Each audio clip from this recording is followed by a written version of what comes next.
how's everyone doing? Welcome to Top Rope Spoilers. So I'm assuming I can get my little thing work here. Hey, still a work in progress here, but welcome to Top Rope Spoilers. I'm Steve from On the Ring Apron, and my partner Kia stepping in here. Hey, how's everyone today? Doing all right. So, as you can see, hey, we've gone digital now. I told you guys we may or may not have switched up our set a little bit here, so we're darker, but now you can actually see what we're talking about on our show. You'll have to ignore our shadows. You know, we're going to have to kind of, work with this as we go along, but we've decided to finally enter the digital age and decide that we've gotten tired of, not being able to let people, because that was one of the biggest problems we had, is that we had the little pictures up there, but nobody could really see what we were talking about, so, it's a nice little change up. Hopefully you guys enjoy. Mm-hmm. So, an opportunity for us to talk about our next pay-per-view coming up here, NXT Takeover Vengeance Day, which of course will be on Valentine's Day. Of course, tomorrow. Of course. That's where I'll be. Work. At work. Yes. For those of you who don't know, the lovely Kia has herself a new primary job now. It makes more than I do now. I got a sugar mama. But either way, first of all, congratulations on behalf of me. Thank And you. For those of you who are watching, make sure you send your congratulations to Kia. She works a hard-working woman now, but we're certainly going to still do our best to try to bring you these whenever we can. Hey, with that being said, let's get to it. Okay. So for those of you who've never joined us before, essentially how we do it is we have an opportunity for us to give you our predictions for each of our pay-per-views, and we actually do keep track of how we go along. So you can see our results from the Royal Rumble that we did a couple of weeks ago. As you can see, I did not do great. I went 2-4. I only ended up getting, I believe, Roman and Sasha, I believe, were the only two I got right. I missed everybody else. You got Bianca even as the winner, and came within one person of getting Randy too. I know. And it kind of messed you up for that, but you got it to 3-3. So if Kia backs up a little bit, you'll see that each of us are each 66 and 39. So we each have the same number of wins as we go along here, with only this one and two more pay-per-views to go. So we're running out of time for one of us to break this tie to see who's going to win this year. But I'm starting to notice the back and forth. It's been like that, almost all year? I don't think either one of us have been up by more than 3 at any given point. No. So we're pulling it together, but we're running out of time here before we start closing in on the road to WrestleMania, Mania 37 in Tampa, getting ready to come up here in a couple of weeks. So with that, let's go ahead and begin our first match here of NXT Takeover Vengeance Day. And it actually will be the Men's Tag Team Classic. So I wanted an opportunity to kind of show the bracket here. And of course we have our finalists here. A couple of, surprises as we've gone through the tournament here. I don't think any of us could have expected what the final was going to be. Maybe one side of it, but definitely not the other. But you had Ciampa and Thatcher, teaming up after they beat the snot out of each other in the fight pit. Mm-hmm. They end up teaming up and running all the way to the semifinals. You have Legado del Fantasma making it to the semis down here. But it's the surprise team of MSK, which, of course, nobody knew who it was. Nobody knew what they were about. And yet here they are in the final against a finalist from last year, and that is the Grizzled Young Vets. And that is your match for the Dusty Cup men's tournament, as well as, of course, not only the winning team getting the cup, but also becomes the #1 contenders to the NXT Tag Team Championships. So you look at a match like this, and unfortunately when it comes to a team like MSK, you really don't have much to go on, because they've only competed in 3 matches against 3 teams that are not exactly well established as, tag teams. Meanwhile, you're going to have a team against them, a Grizzled Young Vets, who have been together for a very long time, have been the NXT UK Tag Team Champions before, and also have made it to the finals of this tournament, losing last year to the Broserweights. Yeah. So they know what it takes to get to the finals of this tournament. Now the question is, can Grizzled Young Vets find a way to finally get over that hump and get that one last win against a team that so far has opened up on fire here in NXT? Yeah. So, I can tell you, I do not know much about either team because I have not been watching, because I have been working. So, I really don't have no horse in this race. I can't really give you anything on either one of these teams. So, it's, at this point, I don't... Right, so, and with that, being there, that's kind of the joys sometimes of the Dusty Classic, is you end up with teams that aren't normally accustomed to being with each other. Now, granted, both of these teams are established teams. MSK has competed on the indie circuit together, Grizzled Young Vets in the indie circuit UK, and then, of course, here in NXT as well. Well-established teams. MSK has just come in like a ball of fire here during their initial start of NXT. But it remains to be seen if they're ready to take that last step and get handed such a large precedent when it comes to the Dusty Cup, as well as #1 contendership for the tag titles currently held by Birch and Orkins. Bless you. Oh my goodness. But you look at a team like the Grizzled Young Vets, again, been to the finals of this tournament, have been tag team champions in NXT UK, so they know what it takes to win the big matches. Where I was going with the conversation of the Dusty Cup is sometimes you get those non-established teams. You look at a team that won the very first one, Samoa Joe, Finn Balor. Yeah. Couldn't stand each other at the time. But they won. But they found a way through mutual respect to come together. And then you look at a team this year like Thatcher and Ciampa, who both came in, couldn't stand each other, but out of a sign of respect to each other, managed to work out well as a team, just based on nothing more than, I know you can kick someone's ass.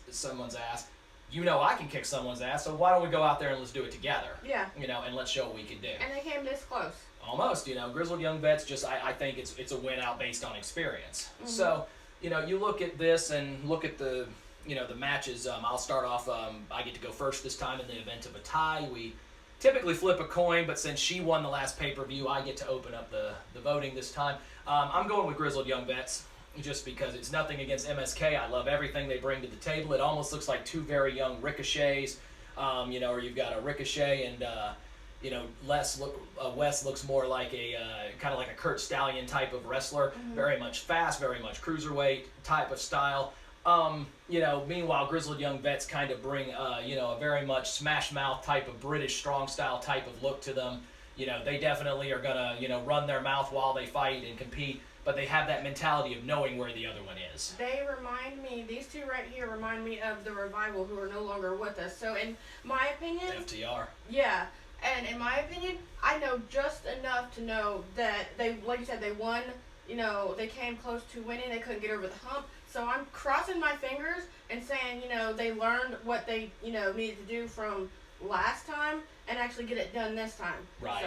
So, and I would agree with that. So you're going with Grizzled Young Vets as well. I am. Nothing against this team. I just know a little bit more about this one. Right. And I do think experience is going to end up ultimately being the deciding factor in this, especially with it being on the stage of TakeOver. Grizzled Young Vets has been to TakeOvers before. They've been to UK TakeOvers.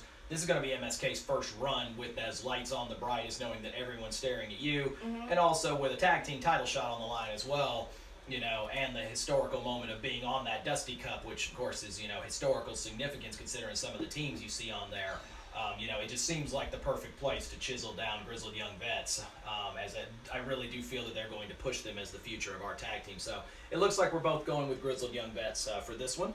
Yes. So hopefully, what do you guys think? Of course, we offer you guys the opportunity to jump in and give your thoughts as we go along here. We always want the opportunity for you guys to kind of give us your opinion on the matter. Are we getting them right? Are we getting them wrong? What do you think? Also, who do you pick?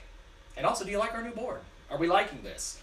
Because I was actually, I was concerned about the lighting in the room with us having to use the new screen now, but I'm kind of looking at our camera now, and it's not as bad as I thought it would be. So I think it's coming together. We're still tweaking it, so give us some time.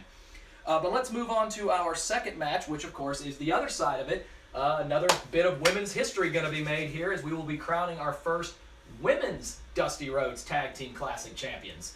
All these women have done nothing but fight and push, and they continue to break barriers for the women. I'm proud, honestly. I don't think I could be any prouder than our main roster women, but not just our main roster. I don't even look at these ladies as not being part of it. I just see them as another brand, and these women have gone on and been clawing and scratching and fighting, and honestly, they have my respect. All of them, even the ones I don't really like as much. They have my respect in the fact that this is their first Dusty Classic. How can you not love it? No, just by making the tournament, exactly. You've made history. Exactly. And it also shows you exactly where the strength of NXT is, and I'm just going to be the one to say it. It's the women's division. It has been for quite some time. And it's nothing against the men, but... And I want you to also just mention something. Out of all 16 women who competed in this tournament, they now are in a classification that people like Charlotte Flair, Sasha Banks, Becky Lynch, Bayley, Asuka, Alexa. All of them, none of them competed in a Dusty Classic. They set the tone, they set the stage for this historical moment, but it's them are going to be the ones that are going to get, their name in the history books as being in that first ever Dusty Cup tournament. Now, that's not to say, because we saw Charlotte do it, you know, that they can certainly return to NXT and most definitely can make history by getting into it later.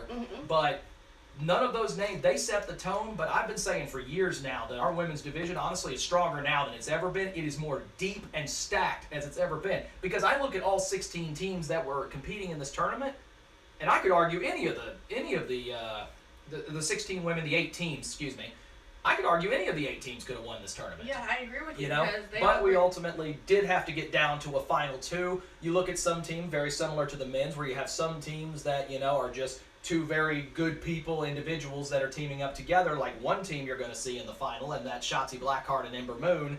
And then you look at other more established teams, like you had in your semifinal here. You had Casey Catanzaro, Caden Carter, and then you had Dakota Kai and Raquel Gonzalez.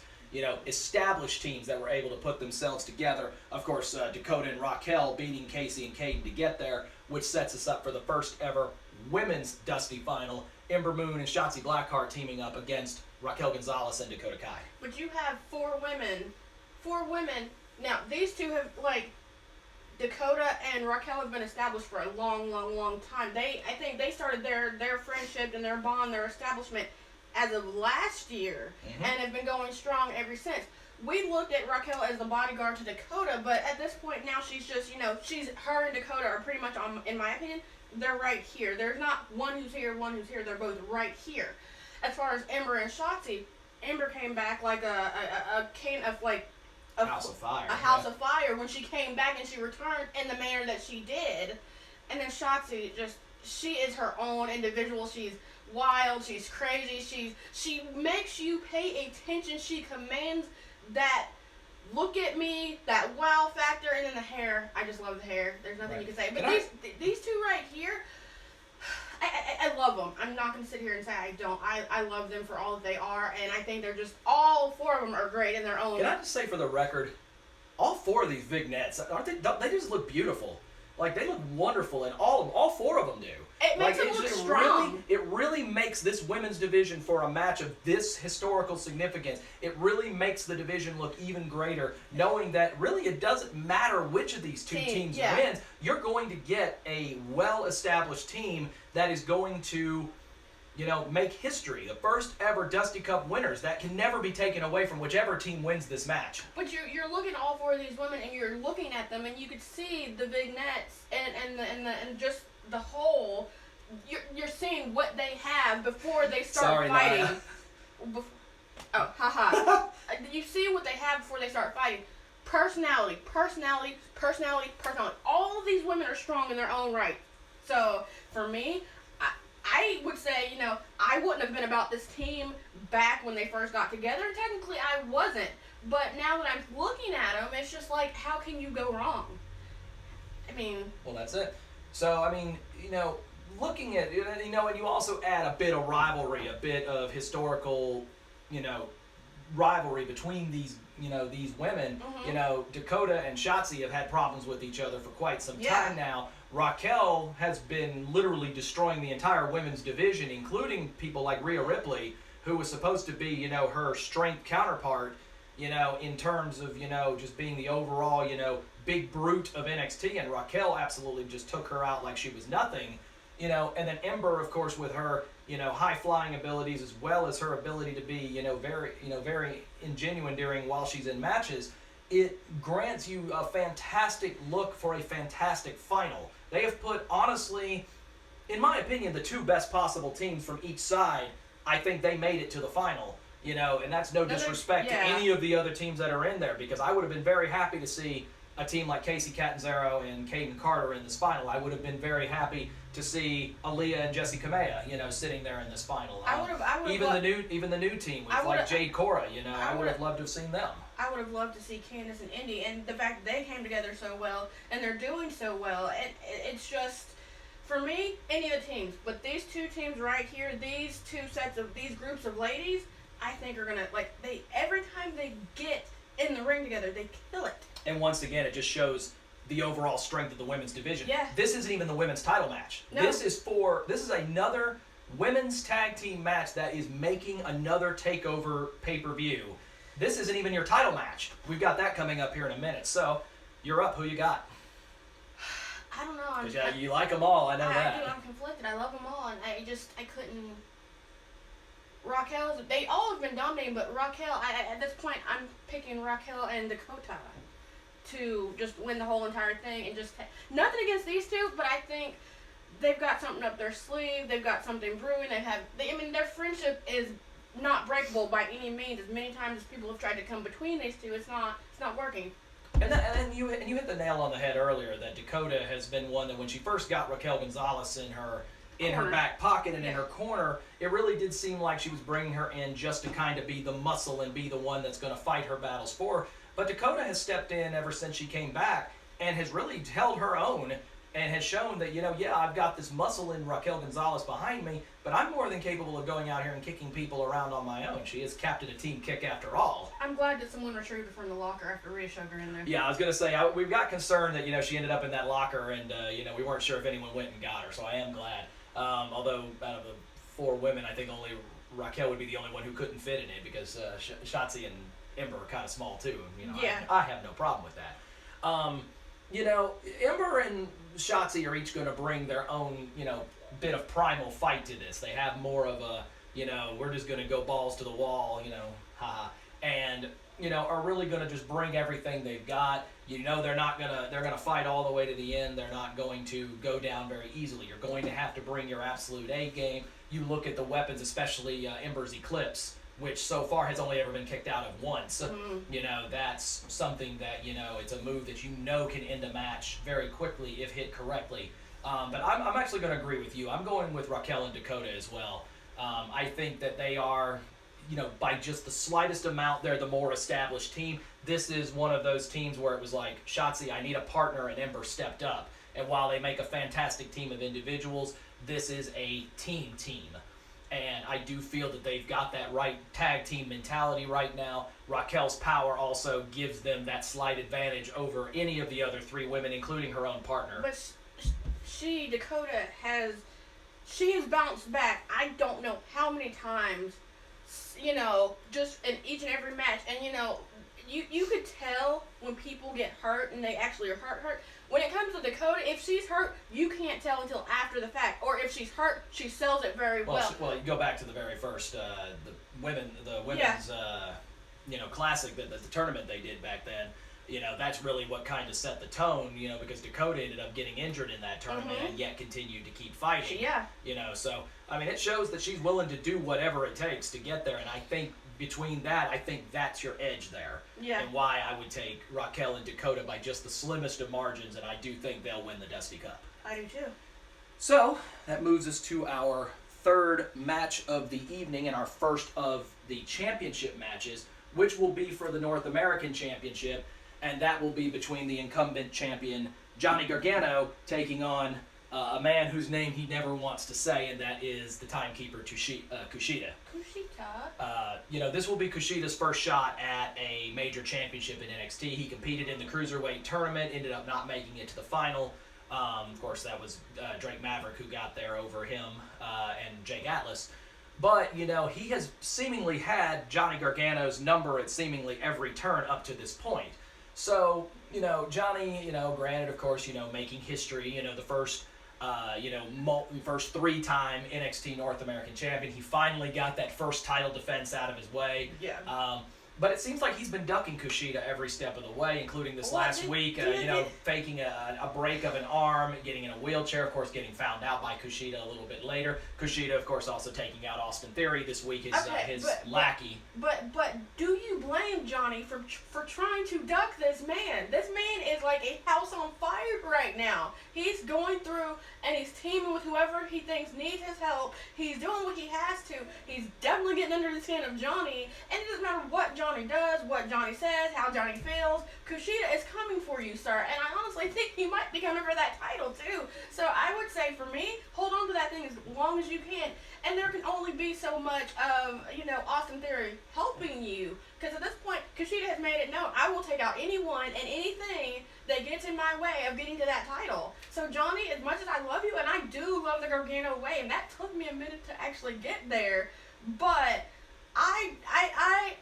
the whole wheelchair just didn't do it for you. I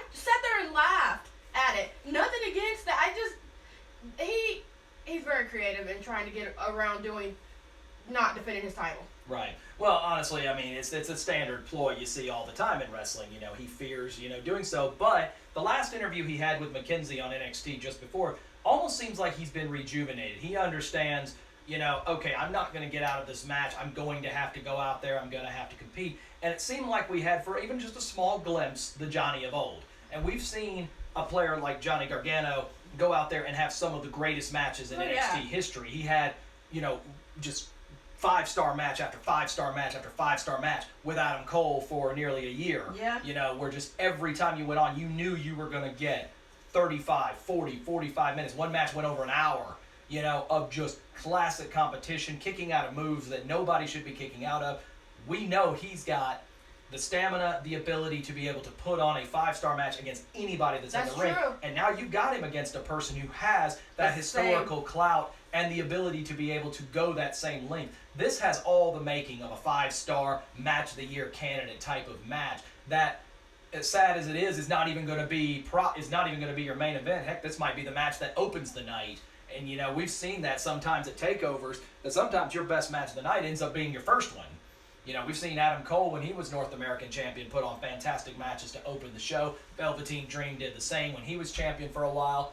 So, I mean, you look at this and really this is another one where, NXT just continues to show its depth. Like, even your mid-card would main event at any other level, including on the main roster. This would be a SmackDown main event. This would be a Raw main event here. And it certainly would main event in any other promotion. But look at the two men that's actually putting on this show. How can you not sit here and say it's not a main event caliber match? I mean, honestly, I'm interested in seeing where their futures take them throughout this company, because they're two of the best, in my opinion. Exactly. Well, Johnny's established that. Johnny's probably already got NXT Hall of Fame already on him already, just for being the only Triple Crown champion, the only person to win every title possible in NXT up to this point, including the North American 3 times now.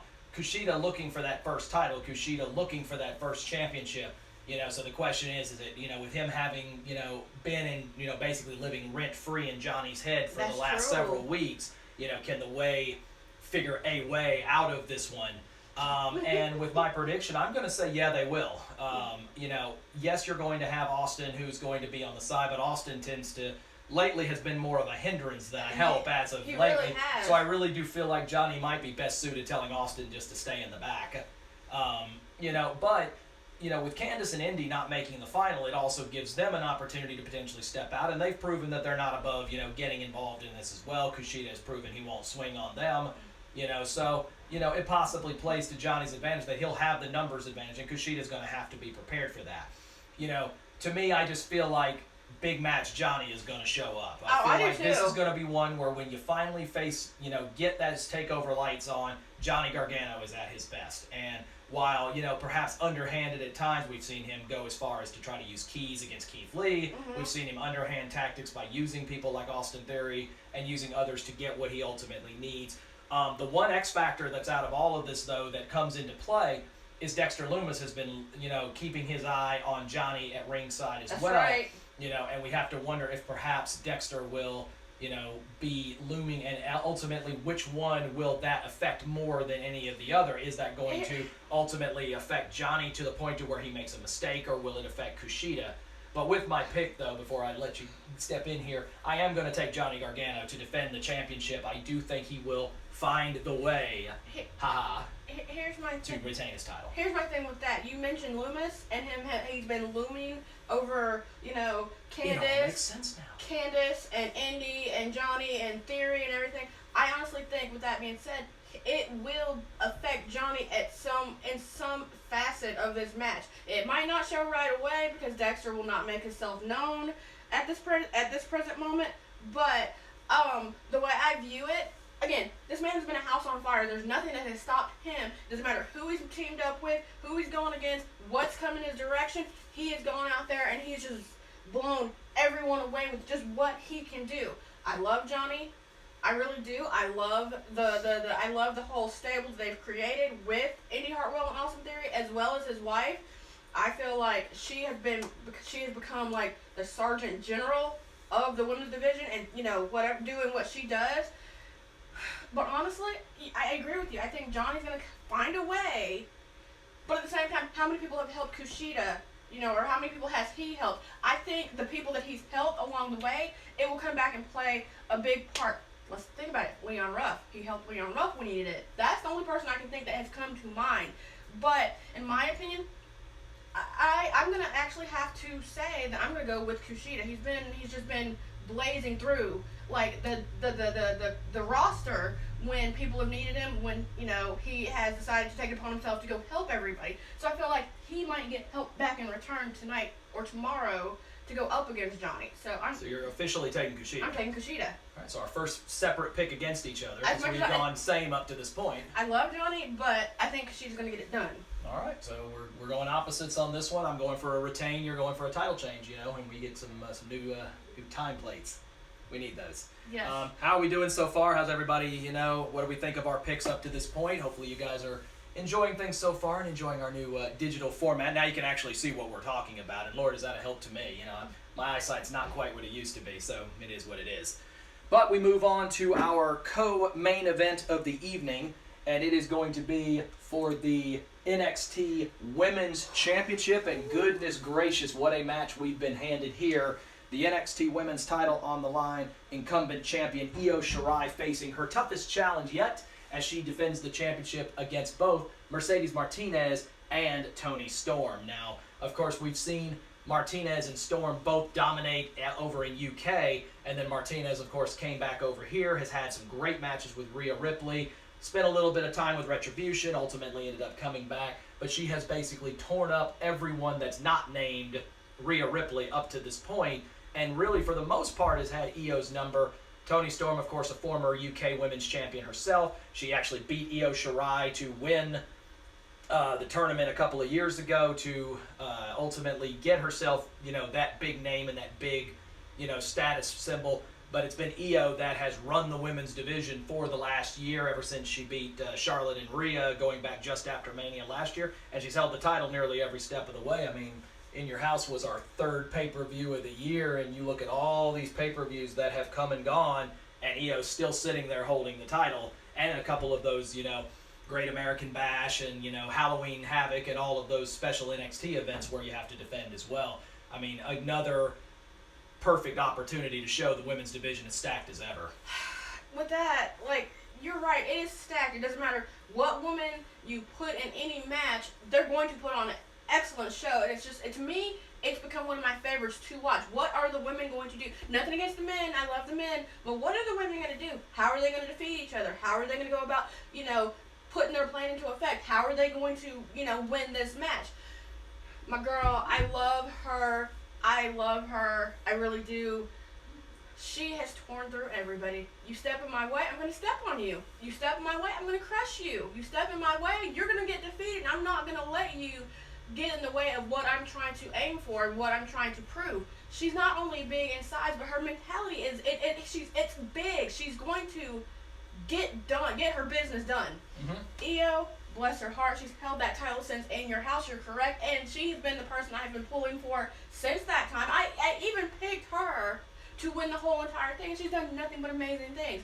Again, the vision that I get every time I think about it is her jumping off the house. Not just the house, but then you go back to the steel cage where she has a trash can and she jumps off. War Games. Oh my God, she is just the cutest little daredevil ever. I love Io. But now Toni, I just don't know what to say. To me, Toni is a badass. Excuse me for saying how I say, but look, blonde hair, makeup, outfits. She has the whole look. She has the package. She has everything. And not only that, she's got not just the talk, she's got the game to back it up. You get in my way, I don't care who you are, what you think you've got, I'm better than you.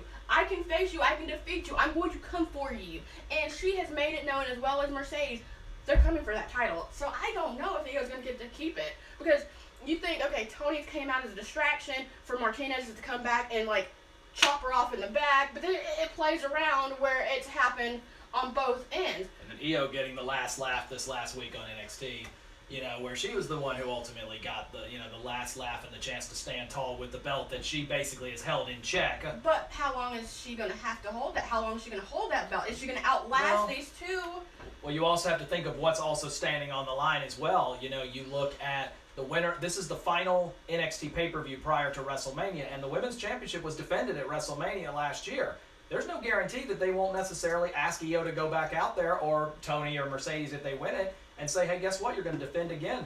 Also, you look at Bianca Belair, who won the Royal Rumble. She has not made her choice She yet. hasn't. And there's some rivalries here, including one against Io, that she most definitely may sit there and say, hey, I want the NXT title. I didn't win it when I was there. I got unfinished business before I leave for good. Yeah. I've got unfinished business back in NXT to go back and win a title that I had 5 shots at but never got the job done. She came close, but... I'm tired of doing that, and why not at WrestleMania? Why not? I get to handpick my champion, so there's no guarantee that she's, everyone just assumes she's going to pick Sasha Banks. But there's no guarantee of that, We got swerved, last year with Charlotte. Everyone assumed Charlotte would go for the Raw Women's title and Becky Lynch. And in the end, she went for Rhea Ripley down in NXT. So, we'll see what happens. But you look at a match, again, just another perfect showing of just how stacked this women's division is. You saw the Dusty Cup, the women's bracket earlier, and all those names on there. You're looking at that entire roster, and that doesn't even include someone like Xia Li. That's right. Or, people like that, or injured people like Tegan Knox, who are also sitting on this roster. This roster is absolutely stacked, and Triple H sitting here at a conference call a week ago, sitting here talking about how the next class coming in may have the most women of any class in NXT. This division's not going anywhere. This division is absolutely just stacked to where it, honestly... See, people sit here and say it's the best women's division in WWE. I argue it's the best women's division in the world. And this right here proves it is. This is your main event, and you look at a match that has earlier Ember Moon, Shotzi Blackheart, Dakota Kai, and Raquel. Raquel. You have a pay-per-view that doesn't even include Candice LeRae, Xia Li, Indy Hartwell, Cora Jade. So many of these other huge names aren't even on the card. Because that's how big this women's division is, and you've got your 3 best sitting right here. All 3 of them could easily represent NXT as its champion. But we got to make a pick. You're up first for this one. Who's taking home the women's title? My girl. Toni? Yes. Time for it to finally end. It's Toni time. It's I'm Toni sorry. time. I'm sorry, Io. I love you. I do, but... Can I ask the riddle? Go ahead, Steve. If Toni Storm and Sasha Banks faced each other and Michael Cole has to announce it, what time would it be?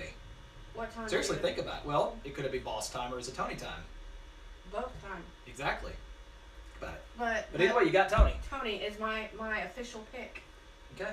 See, and I've always thought that, the idea of a triple threat match kind of waters it down a little bit. How? A fatal 4-way does need more. Because think about it, it's basically just a small series of one-on-one matches.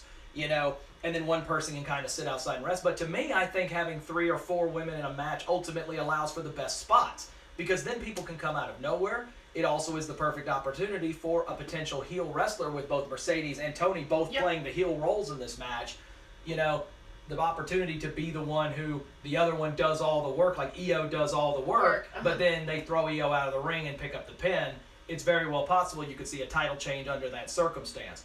So, I look at a match like this and looking at the next pay-per-view, which is going to be likely for the women's champion, it's going to be WrestleMania, and which name do you want as your champion? Who is going to be the one that is going to want that spotlight on them? Who is going to be the one that is going to be able to represent the NXT women's division, as stacked as it is, the absolute best? And with that in mind, it allows me to be able to, make my pick actually more easily than I might think. I'm taking Io Shirai to retain. Really? Mercedes and Toni are each absolutely their own badasses in their own mindset, as you said earlier. But Io there's been no one that has stepped in her way that she hasn't found a way to get it done. And she's not doing so through cheating means. She's not doing so through underhanded tactics. There's been one name in all of NXT that she has had trouble with the entire way. It's been Raquel Gonzalez, who's not involved in this match. She's got her own match. Exactly. So, you look at someone maybe like a Mercedes Martinez who can match up. That seems to have been the one weakness, power typically beats speed if you can catch it. Because you only need to catch them once, and then that speed That's advantage right. is gone. Yep. Toni has the best advantage of both because she is fast, but also very strong as Yes. well. So, that combination of both. But I think in a mentality of a triple threat match, speed ultimately plays to your advantage because you have that ability to be able to be in more than one place, and you've got to have your head on a swivel.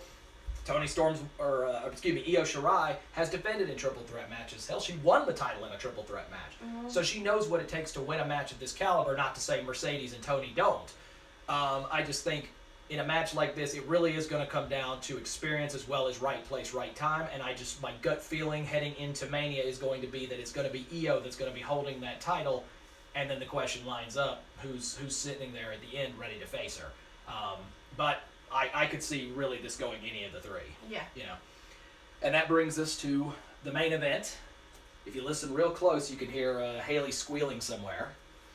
But it is going to be for the NXT Championship in a match that somehow, some way, through all of the circuits that they've been in and all of the independent runs that they've been through, somehow these two people have never faced each other. I'm surprised by that. I'm stunned by hearing that number, but I went back and I've looked, and it's never happened before. For the first time on any promotion, Finn Balor and Pete Dunne will face each other, and ironically, it's for the NXT Championship and possibly a spot at Mania. So what you're saying is that the Bruiserweight is coming for the Prince, right? Sure looks like it, and he best not miss. You come for the Prince. You better not miss. So, Finn Balor, of course, shocked everyone around this time last year when he came back and surprised everyone by coming back to NXT. And everyone wasn't sure what he was going to do. Was he going to come back? And they really gave him his first real heel run at the time. But they've kind of, not so much fallen off of that. Finn has just said, I'm not a good guy, I'm not a bad guy. I'm just going to be who I am. I'm going to be who I'm going to be. Put a heel in front of me, put a face in front of me. I don't care. I'll beat them all. And that's exactly what he's done. He's taken out every challenger. He's taken out every person. He won the NXT Championship for the second time in his career. And now is running this division essentially with the iron fist that he's done it and being able to do so without ever even having to bust out his demon persona. But here's the thing. You have the Bruiserweight who has literally run through everybody in the UK.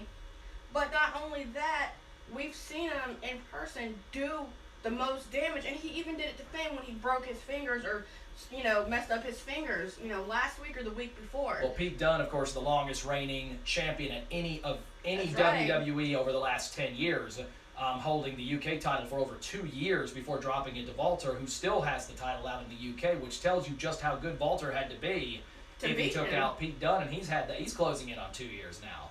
So the UK title is something that is very near and dear to Pete Dunne, but now he has his sights set on conquering the next continent and conquering that next title. We've seen him have a shot at the NXT Championship before. We saw it live at Survivor Series 2 years ago when he faced Adam Cole and had a great match. Oh, Came yes. up just a little short against Cole, and now he takes on Finn Balor, who Edge said it himself when he showed up. You're on another level. I see it in your eyes, and you're right now fighting on a level that nobody else is fighting on. They can't reach him. Right. And you look at some of the people that Finn has beaten along the way. Kyle O'Reilly a number of times, Adam Cole a couple of times. It doesn't matter who Finn has had put in his way. He has found a way to get the job done simply by just saying, I'm better than you. But here's the thing. And proving it. Here's the thing with Finn. Everybody knows I'm a fan. Everybody knows I'm a stan. Everybody knows I love Finn. No matter what. I think that's the first time in a couple of days you haven't worn that shirt for at least a few minutes. I know. But the day's still young. But he is operating on a different level. His mentality is, I've got my title. This is my title. Nobody can take it from me. I am the prince. And in my mind, I could see him in his mentality technically being the king who keeps that title. And you're right, he hasn't had to use his demon persona. And that's interesting for you to say that because usually the demon persona gets to everybody. But Pete Dunne don't seem like he's fazed by anyone or anything because he's his own, rough, tough, rough around the edges. He's coming for you. He's not afraid of you. He's not afraid of anyone. And it doesn't matter if he's the prince or he's a demon. I think honestly Pete has kind of gotten into his head just a little bit. But at the same time, you have a guy who is, who has fought with a broken jaw and is continuing to fight, and it doesn't matter. And I think that the fact that he had that broken jaw, or had the broken jaw. I mean, even in his vignette here, you can actually still see the bruising and the kind of swelling that's still in his jaw. I mean, this vignette was taken weeks after he had his surgery, and you can still see it's there. But the fact is, he's still out there fighting. He's Good fighting, for him. and it doesn't matter if he's hurt, if he's injured, he's going to fight, and he's going to give it all he's got, and he just keeps going. He's like this demon, not a play on words, that will not stop. So, I mean, but you look at a match, like this one, and you wonder, like, okay, would maybe Lorcan and, Birch possibly play a role? I'm not convinced they will, because really, McAfee, when he first brought Pete Dunne into his group, made it very clear, he's here because I'm paying him a lot of money. That's why you're part of the brand that I'm bringing in, and that's why, you're here. But at the end of the day, this is about Pete Dunne's glory, and he flat out came to Finn Balor even before Finn's last defense against Kyle O'Reilly, and he said, I'm next in line. I'm not waiting in line. I'm next. I've put in the years. I've put in the clout. I'm next up. And Kyle beat him to get that shot at New Year's Revolution. Because Finn quickly put him in his place that if you're coming for the title, you need to go ahead and get in line behind everybody else, because it's going to be a minute. But then he kind of, like you said, made his own statement. Exactly. So, you look at, all of this, and you sit here and you say, okay, Pete Dunne, is he ready? Is he the guy that you're ready to have representing NXT as his champion, especially when you're heading into Mania?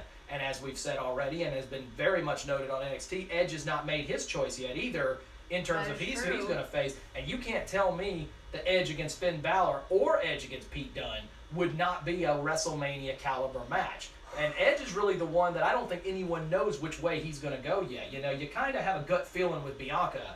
But Edge, I'm not really sure which way he's going to go, because Edge and Finn Balor would be a fantastic match to see. Edge, has a lot of respect also for Pete Dunne as well. And he said himself, this fight could help me make my decision.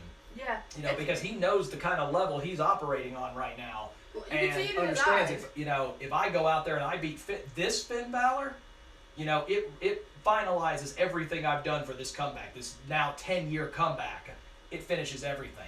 But then also, of course, they've not been above the NXT titles now being defended at Mania. Winner of this match likely is your champion heading into Mania, and possibly a title defense there. I see it working either way. He could continue to retain, Finn can retain the title going into WrestleMania, but I also see Pete being able to go in and go for WrestleMania, because it doesn't matter who you put up there, they both will do this title justice going into Mania, whoever's holding it at the time. But the joy is, of course, with the show is that we do have to officially make a pick. And I'm up first on the last pick of the night. And, this is another one of those similar to Johnny and Kushida earlier, where this has the potential to be match of the year. We've seen Pete Dunne put on absolute classics in UK, and he's put on a number of great matches since coming over to the US version.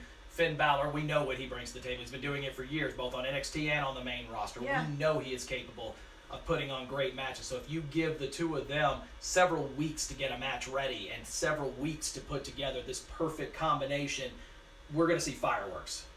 This is going to be something that the only thing I hate about this match is the fact that it can't be done in front of a live crowd.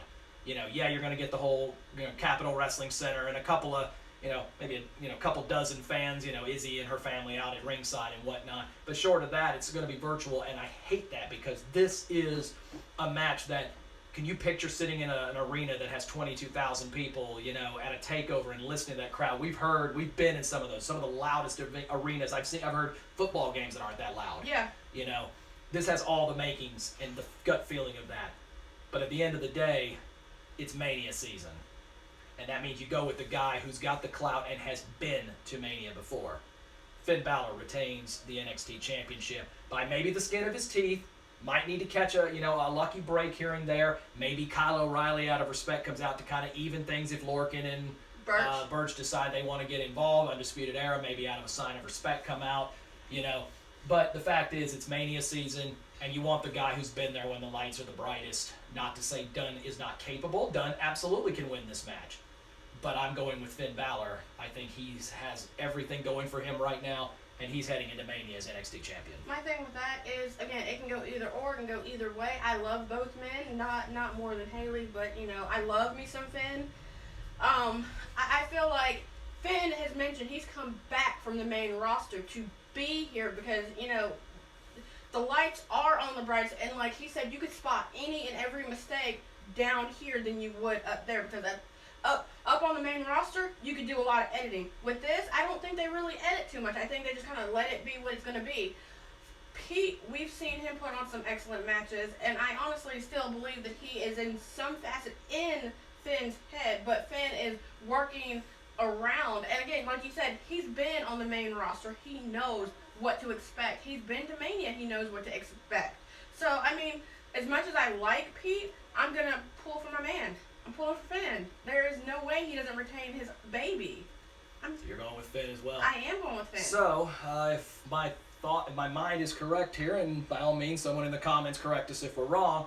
I believe that's 3 the same and 2 different. So we're either one of us is going to go either 2 up, or we're going to be even again at the end of this, or possibly 1 up because I think one of our picks is the women's. Mm-hmm. So so we look at everything together here, and these are your matches and what you've got going on.